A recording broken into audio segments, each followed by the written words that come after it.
Ya, kalau saya sih selalu bicarakan ke istri dan ke anak ya, karena ini pilihan hidup yang kita pilih, ya tabah saja. Artinya kalau saya kan kebetulan Kristen ya, istri saya Katolik, saya Protestan. Dalam kekristenan itu kan ada sosok Tuhan Yesus ya. Nah, saya kan belum sepersejutanya Tuhan Yesus. Kalau dia yang sudah sangat baik saja bisa dihina orang, apalagi kita. Dan saya artinya itu bukan persoalan besar. Dan saya pikir, saya senang istri saya dan anak-anak saya sampai detik ini kuat. Dan kita pernah melewati masa yang sangat sulit. Saya harus lari dari Jakarta 1,5 tahun, dan istri saya berjuang sendirian, membawa anak jalan ke sana ke sini segala macam. Dan saya pikir nggak salah milih istri ini. I need you, baby, and if it's quite alright, I need you, baby. Oh, panjang proses dengan dia dari demonstrasi dulu 6 tahun. Itu proses yang membuat saya ketika menikah siap menerima dia dengan segala resiko. Umur 8 bulan bayi kami, dia harus pergi meninggalkan kami karena dapat panggilan dari Mabes Polri, dan dia nggak mau bersaksi karena itu akan mengorbankan kawan-kawannya dan lain-lain. Oke, kita pisah dulu.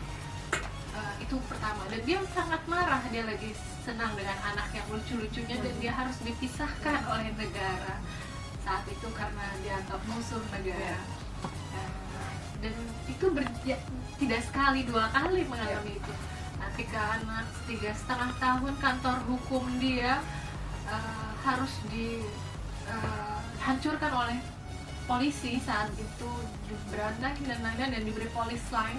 Dia harus pergi lari, dan saat itu kami harus pindah. Saya sudah di rumah orang tua, harus pindah lagi karena takut dan lain-lain. Karena saya juga nggak mau ada apa-apa dengan dia, dan dia tidak mau kami dikorbankan karena dia.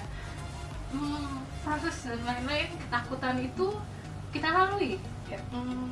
Mungkin orang berpikir ketika sekarang Adian sudah menjadi anggota dewan, terkenal, dikenal banyak sekarang, tapi proses yang kita lalui dulu tidak mudah. Dan keadaan itu tidak akan pernah mau kita tukar dengan uang dan harta berapapun gitu.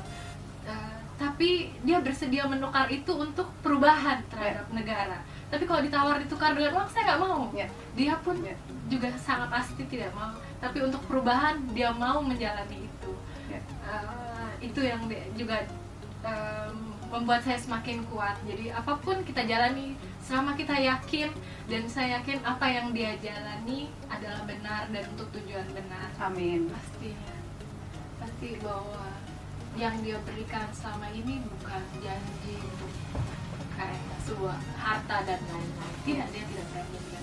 Tidak pernah ada lagu romantis selama kita. Nggak ada bunga mawar tidak. merah kayaknya. Yang sih, ada lagunya adalah Darah Juang, lagu Iwan Fals, itu lagunya. Jadi kebaca kok dari broadcast ya. Jadi kita nggak melalui romantis, dia pun nggak kenal romantis, dia nggak mengenal spesial romantis. Ya ini romantis tiap hari kan dia, makan bersama, duduk ngobrol bersama, ini romantis. Berada di rumah bersama anak-anak itu romantis. Iya, dia nggak mengenal spesial, setiap hari spesial, jadi dia nggak kenal hari spesial. Ulang tahun dia pun lupa, dan apa ulang tahun pernikahan, enggak, semua hari spesial.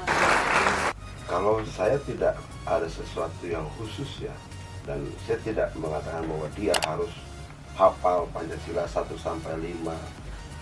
mampu menyanyikan lagu Indonesia Raya sampai bait terakhir dan sebagainya, hafal Sumpah Pemuda. Bagi saya itu tidak terlalu saya prioritaskan, karena semua bisa lakukan. Yang ingin saya tanamkan adalah keberpihakan. Keberpihakan, dia harus tahu kepada siapa. Kan hidup ini kan pilihan-pilihan keberpihakan. Dia harus tahu dalam situasi bagaimana, pada siapa, dan kenapa dia harus berpihak pada apa yang dipilihnya. Kalau kayak contoh dalam keseharian kan, misalnya pertama, keberpihakan pada yang dianiaya. Itu saya bilang bahwa mau seberapa hebat pun yang dihadapi, yang harus kita pihaki bukan mereka yang menimbulkan korban, tapi korban. Mereka yang dianiaya, itu kita harus ada di situ. Ya. Mau kayak apapun. Nah, kemudian terhadap nilai-nilai, misalnya melindungi yang lemah, mau berbagi, Ya. menghargai hidup, menikmati apa yang didapatkan, mensyukuri sekecil apapun itu Ya. yang bisa dia terima hari ini. Saya lebih suka mengajarkan itu. Menghafal semua orang bisa. Ya. Lebih memberi contoh dan Iya, teladan ya Bang. tapi hidup kita ini kan bukan buah hafalan. Ya. Hidup kita adalah buah dari pilihan-pilihan. Ya. Dan itu harus kita ajarkan pada anak kita. Kamu memilih ini karena ini, kamu memilih ini karena ini. Bagi saya, prestasi dapat ranking 1, ranking 2 tidak terlalu sesuatu yang saya Ya. harapkan ya. Tapi kalau saya tahu misalnya dulu ketika dia kecil, dia bolanya direbut orang dan dia dipukul, dia bingung dan dia mukul lagi. Dan saya marah, Alvaro tidak boleh pukul orang. Tapi waktu saya lihat istri saya bilang, itu anak saya. Lalu dia punya keberanian. Iya. Nah, dia jatuh, nangis, saya ajarkan sakit itu biasa. Dalam hidup kita akan mengalami sakit yang jauh berkali-kali lipat dibandingkan kita jatuh dan terluka, dan harus kuat. Ya. Dulu waktu kecil saya selalu nyanyikan lagu Iwan Fals kalau gendong dia tentang yang duduk sini nak dekat pada bapak. Itu sambil saya jemur di atas mobil tua kita dulu. Gitu. Ya saya mengajarkan itu. Dulu Alvaro sampai umur 5 tahun dia tidak boleh main game. Ya. Setelah itu SD walaupun tiap hari dia ada temannya dengan PSP dan lain-lain, saya tahan. Ya. Nonton pun ada jam. Ya. Sekarang peraturannya berubah, hanya ketika hari esok libur dia boleh main, tapi di hari-hari tidak. Dia juga kita berikan alat teknologi, tapi sepertinya karena terbiasa tidak menggunakan ya ditaruh di mana-mana, habis baterai dan lain-lain karena bukan kebutuhan ya. Gitu. Ya.